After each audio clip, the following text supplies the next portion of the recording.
दक्षिण के विशाल पर्वतों के बीच एक प्राचीन वन था जिसका नाम था महेंद्र वन। वहां एक रहस्य छिपा था, एक मौन मंदिर जिसकी दीवारों पर समय ठहरा हुआ लगता था। जब लंका से लौटकर हनुमान जी प्रभु राम के पास जाने वाले थे, तभी उनके हृदय में एक अद्भुत प्रेरणा हुई।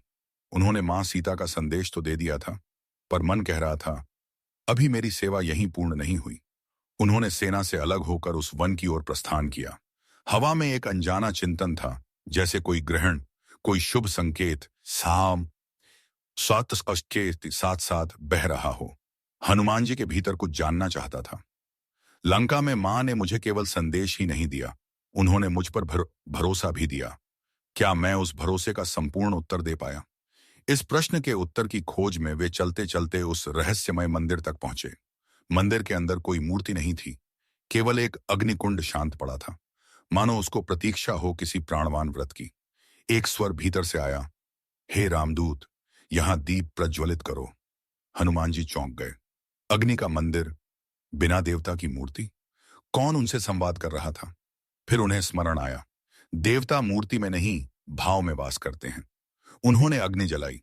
जैसे ही अग्नि जली, पवन, अग्नि और ध्वनि एकाकार होने लगे। अग्नि की लौ में एक विचित्र आकृति उभरने लगी। वह न राक्षस थी न देवता, वह ऊर्जा थी जो केवल शक्ति को पहचान सकती थी, भक्ति को नहीं। उसने गर्जना की, वानर, तू किस अधिकार से यहां आया? क्या तू केवल युद्ध के लिए जन्मा है? भक्ति क्या तुझसे दूर है? हनुमान जी ने विनम्रता से कहा, मैं न योद्धा हूं विद्वान, और मैं ज्ञानी न विद्वान, मैं केवल प्रभु की इच्छा का दास हूं। ऊर्जा क्रोधित हुई। दास? शक्ति को दास नहीं कहलाना चाहिए। यदि शक्ति किसी के अधीन हो जाए, अद्यमयी निष्ठा, जय, तो वह न शक्ति है न स्वतंत्र। हनुमान जी मुस्कुराए। यह मुस्कान युद्ध की नहीं, गहरी समझ की थी। सुनो, शक्ति बिना प्रेम के अहंकार बन जाती है। मैं शक्ति हूं, पर मेरी शक्ति राम के चरणों से जन्म लेती है। मैं स्वतंत्र नहीं, क्योंकि मैं प्रेम में बंधा हूं, और यह बंधन ही मुझे असीम बनाता है। अग्नि की लपटें शांत होने लगीं। ऊर्जा मध्यम पड़ गई, मानो सत्य के सामने उसका क्रोध पिघल रहा हो।